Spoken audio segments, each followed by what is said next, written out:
तो आपने 10वीं पास कर लिया और 10वीं पास करने के बाद आप कौन सा स्ट्रीम चूज़ करेंगे, आप साइंस लेंगे या आर्ट्स लेंगे या फिर इसके अलावा और भी कुछ होता है। इसके अलावा कॉमर्स भी होता है, डिप्लोमा भी होता है, आईटीआई भी होता है, पॉलिटेक्निक भी होता है। लेकिन ये सब होता क्या है और इसके बारे में आपको जानकारी शायद नहीं होगी, तो इस वीडियो को पूरा देखिए और इस वीडियो को देखने के बाद आपके पास पूरी जानकारी होगी कि आपके पास 10वीं के बाद कौन कौन सा स्ट्रीम्स हैं और कौन से स्ट्रीम्स का कौन से फ़ायदे हैं जो आपके लिए ज़्यादा बेटर काम करेगी। ऐसा नहीं कि आज आप, और ये बहुत ज़्यादा इम्पोर्टेंट है क्योंकि आपके लिए ये पहला स्टेज है। 10वीं के बाद ये पहला स्टेज होता है कि सही चीज़ को चुनना और उस पर मेहनत करना और उस पर आगे बढ़ना और उसी के बेस पे आप जो करना चाहते हो वो आपको मिलेगा। तो यहाँ से आप वो चीज़, सबसे पहले तो आपको पूरी जानकारी मिलेगी एक एक करके कि कौन कौन सा स्ट्रीम्स होते हैं 10वीं के बाद, कौन कौन से स्ट्रीम करने के बाद आपको क्या क्या फ़ायदे मिलने वाले हैं। तो जानकारी आपको होनी चाहिए, जानकारी आपको पूरी मिलेगी। उसके बाद आपको खुद सोचना है, खुद डिसीज़न लेना है कि इसके बाद मुझे करना क्या है। ठीक है, तो चलिए चलते हैं। तो अगर आपका ज़्यादातर हमारे गांव देहात में क्या होता है कि अगर आपका नंबर अच्छा है, ठीक ठाक है, लाइक अगर 70% है, 80% है, और अभी के डेट में तो बिहार बोर्ड का हाल ये है कि अगर आप अच्छे हैं पढ़ने में, अगर आपने पूरा सिलेबस पढ़ा है तो आराम से आपका 80+ आ जाता है परसेंटेज, उसमें कोई दोहराई नहीं है। और अगर आप ठीक ठाक हैं, आपका बेसिक अगर सही है तो भी आप आराम से 350 नंबर ले आते हैं, इसमें कोई दिक्कत नहीं है। आराम से लोग 400, 400 मार्क्स, 450 मार्क्स ले आते हैं अगर उनका बेसिक सही है, सिलेबस पूरा कंप्लीट किया हुआ है।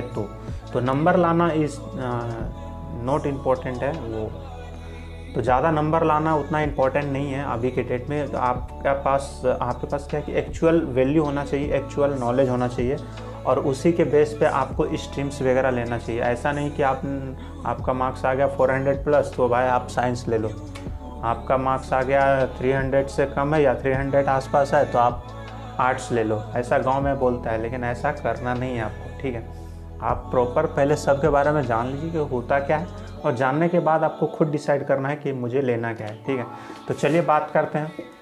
तो हमारे पास पहला स्ट्रीम्स है आर्ट्स का। तो ज़्यादातर जो कमज़ोर विद्यार्थी रहता है उसके घर में बोला जाता है कि तो आर्ट्स ले लो, ये बहुत ही ज़्यादा सिंपल है, इसमें मैथ्स वगैरह होता नहीं है, आप ले लो, ये बेड़ा पार हो जाएगा। लेकिन ऐसा नहीं है।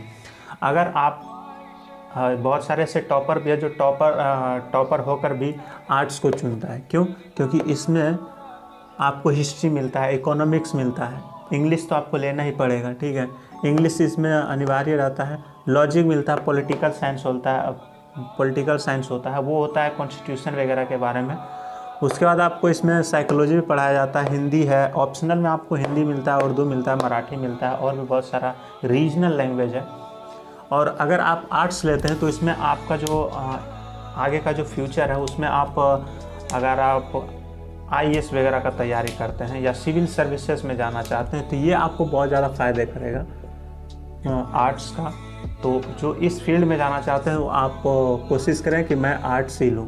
ठीक है, अब आता है हमारा नेक्स्ट स्ट्रीम कॉमर्स। तो कॉमर्स किसको लेना चाहिए? कॉमर्स लेना चाहिए उस विद्यार्थी को जिसको कि बिजनेस में इंटरेस्ट है, जो आगे चल के बिज़नेस या तो करना चाहता है या बिज़नेस बैकग्राउंड से है या फिर कुछ उससे रिलेटेड कुछ करना चाहता है। तो इसमें क्या है, आपको इकोनॉमिक्स पढ़ाया जाता है। इकोनॉमिक्स ज़्यादातर अर्थव्यवस्था जो होता है उसके बारे में बताया जाता है इकोनॉमिक्स, उसमें बैंकिंग वगैरह सब आता है। इसमें भी मैथमेटिक्स का बेसिक पढ़ाया जाता है जिससे कि आप कैलकुलेशन वगैरह कर सकें। स्टैटिस्टिक्स बताया जाता है, इसमें डेटा होता है कि कौन सा डेटा कहाँ पे है, कौन सा डेटा ज़्यादा है कम है, ये सब चीज़ें इसमें बताया जाता है। अकाउंटेंसी इसमें बताया जाता है। अकाउंटेंसी क्या होता है, अगर आप किसी स्टार्टअप वगैरह में काम करते हैं तो आपको पता होगा अकाउंटेंसी उसमें होता है, अकाउंट्स वगैरह के बारे में, अकाउंट्स कैसे संभाला जाता है, टैक्स, सर्विसेज टैक्स, GST, ये सब इसमें पढ़ाया जाता है। फिर इसमें केस स्टडी पढ़ाया जाता है। केस स्टडी होता है बिज़नेस, कौन सा बिज़नेस चल रहा है, कौन सा बिज़नेस का बर्बाद हुआ, कैसे वो आगे बढ़ रहा है, ये सारी चीज़ें आपको जानने को मिलता है। उसके बाद टैक्स इन्फॉर्मेशन बताया जाता है। टैक्स इन्फॉर्मेशन कौन सा, जैसे कि टैक्स का जो रिटर्न फाइल होता है वो सब कैसे होता है, कितना % टैक्स लगता है, कैसे सरकार के पास टैक्स हमारा जाता है, सेल टैक्स क्या होता है। अभी तो खैर जीएसटी आ गया है तो सारा झमेला ही खत्म है, जीएसटी पढ़ लो सारा काम खत्म है। इसमें आप सीए बन सकते हो यानी चार्टेड अकाउंटेंट। तो कॉमर्स का ये फ़ायदा है, अगर आप अकाउंटेंसी में जाना चाहते हो, बिजनेस में जाना चाहते हो, अकाउंटेंट बनना चाहते हो, चार्टेड अकाउंटेंट बनना चाहते हो तो आप कॉमर्स चुन सकते हो। नेक्स्ट हम यहाँ पे देखते हैं साइंस। तो साइंस ज़्यादातर दो लोग चुनते हैं, जिसको या तो आगे चल के एक इंजीनियर बनना होता है वो, और या तो वो अगर डॉक्टर बनना चाहता है तो जो डॉक्टर बनना चाहता है वो तो बायोलॉजी ले लेता है, मेडिकल इंडस्ट्री में जिसको जाना है वो चुपचाप से बायोलॉजी लेता है, और जिसको इंजीनियरिंग करना होता है वो मेडिकल ये मैथमेटिक्स ले लेता है, ठीक है। उसके साथ आपको फिजिक्स केमिस्ट्री तो दोनों लेना पड़ता है। उसके बाद इसमें भी इंग्लिश अनिवार्य होता है। 10th के बाद इंग्लिश बहुत ज़्यादा इंपॉर्टेंट होता है, बहुत ज़्यादा। 10th तक बिहार बोर्ड में इंग्लिश का कोई वैल्यू नहीं होता है। इनफैक्ट आपका कितना मार्क्स आया उससे कोई फ़र्क भी नहीं पड़ता, क्योंकि वो आपका नंबर में जुटता ही नहीं है। वो सिर्फ एक ऑप्शनल एक साइड में दे दिया जाता है लिख करके, लेकिन उतना वैल्यू नहीं रहता है। लेकिन 10th के बाद आपका इंग्लिश का वैल्यू बहुत ज़्यादा बढ़ जाता है। किसी भी स्ट्रीम को लेते हैं 10th के बाद तो इंग्लिश उसमें इम्पॉर्टेंट हो जाता है। तो इसमें भी इंग्लिश आता है साइंस में। तो अगर आपको इंजीनियर बनना है आगे चल करके या डॉक्टर बनना है तो आप साइंस को ले सकते हो। आगे चलते हैं। इसके अलावा भी हमारे पास ऑप्शन होता है, वो ऑप्शन होता है डिप्लोमा का। तो डिप्लोमा में आप क्या क्या कर सकते हैं, आप आईटीआई कर सकते हैं। आईटीआई क्या होता है, इस पर भी अगर आप नीचे कमेंट करेंगे ज़्यादा और तो मैं इस पर वीडियो बना दूंगा कि आईटीआई होता क्या और इसके करने का फ़ायदे क्या होते हैं।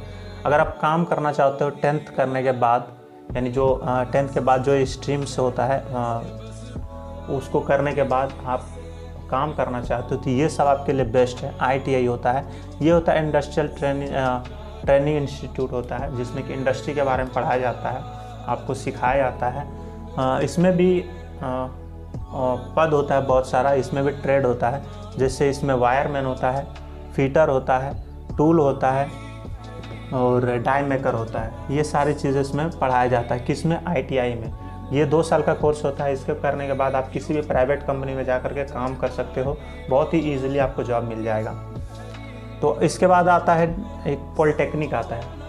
इसमें क्या होता है कि आप हाफ इंजीनियर बन सकते हो, फुल इंजीनियर नहीं होता है, लेकिन हाफ इंजीनियर आपने डिप्लोमा का जो डिग्री होता है वो यहाँ पे आपको मिल जाता है। ये भी 2 साल का कोर्स होता है। इसमें आप सिविल इंजीनियरिंग कर सकते हो, कंप्यूटर कर सकते हो, इसमें प्रोडक्शन इंजीनियर बन सकते हो, इसमें मैकेनिकल इंजीनियर बन सकते हो, इसमें इलेक्ट्रिकल इंजीनियर बन सकते हो, इसमें ऑटोमोबाइल इंजीनियरिंग बन सकते हो, इसमें टेलीकम्युनिकेशन इंजीनियर भी बन सकते हो। तो ये सारा इसमें ऑप्शन होता है पॉलिटेक्निक का। तो अगर 10th के बाद आपको ये सब कोर्स करके, ये पढ़ाई करके अगर आपको काम करना है तो ये सारे चीज़ें आप यहाँ पे कर सकते हो, पॉलिटेक्निक या फिर आईटीआई। इसके करने के बाद आप किसी भी प्राइवेट सेक्टर में जाओगे, किसी भी प्राइवेट कंपनी में जाओगे तो आपको आसानी से काम मिल जाएगा। आसानी से मिल जाता है, अच्छा खासा मिल जाता है। अच्छा खासा क्या 15,000 20,000 आराम से मिल जाता है। तो ये यहाँ पे आपके सामने जो भी था 10th के बाद आपको कौन सा स्ट्रीम्स चुनना है आप यहाँ पे आप देख सकते हो, और चाहें तो आप इसका स्क्रीनशॉट भी ले सकते हो। तो अब आपको ये जानकारी मिल गई है कि 10th के बाद कौन कौन सा स्ट्रीम्स होता है, कौन सा हमें लेना चाहिए। अब आपके लिए क्या सही है वो आप डिसाइड करो। आपका अगर फाइनेंशियल बैकग्राउंड थोड़ा ख़राब है तो आप रेफ़र करें कि आप आर्ट्स लें। अगर सिविल सर्विसेज गवर्नमेंट जॉब वगैरह में जाना चाहते हो तो आर्ट्स ले लो। अगर आपका बिजनेस में इंटरेस्ट है तो कॉमर्स लो। आपका फैमिली का जो बैकग्राउंड है वो अगर अच्छा है, फाइनेंशियल में दिक्कत नहीं है, तो आप आराम से साइंस लेकर के डॉक्टरी या इंजीनियरिंग में दिमाग लगा सकते हो।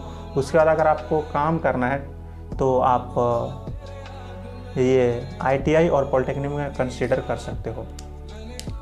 और कई सारे लोग क्या करते हैं, शुरुआती में साइंस ले लेते हैं, 12th करने के बाद उसको फिर से आर्ट्स में आ जाता है, यानी कि इधर साइंस लेता है, उसके बाद 12th करने के बाद इधर आके बीए में चला आता है भाई साहब। तो ये आपको नहीं करना है। शुरुआत से ही अभी एक राइट स्टेप लीजिए और जो भी स्ट्रीम्स आपको सूटेबल लगे वो यहाँ पे आप चुन सकते हो। तो आई होप आपको ये वीडियो पसंद आया होगा। वीडियो पसंद आए तो वीडियो को लाइक कर दीजिए, चैनल को सब्सक्राइब करिए, और हर एक स्टूडेंट जो 10th पास करा है सबके पास इस वीडियो को भेज दीजिए, ताकि उसे जानकारी मिले एटलीस्ट कि उनके पास ऑप्शंस क्या क्या हैं, उसके बेस पे वो सही स्ट्रीम को चुन सके। तो मिलते हैं नेक्स्ट वीडियो में।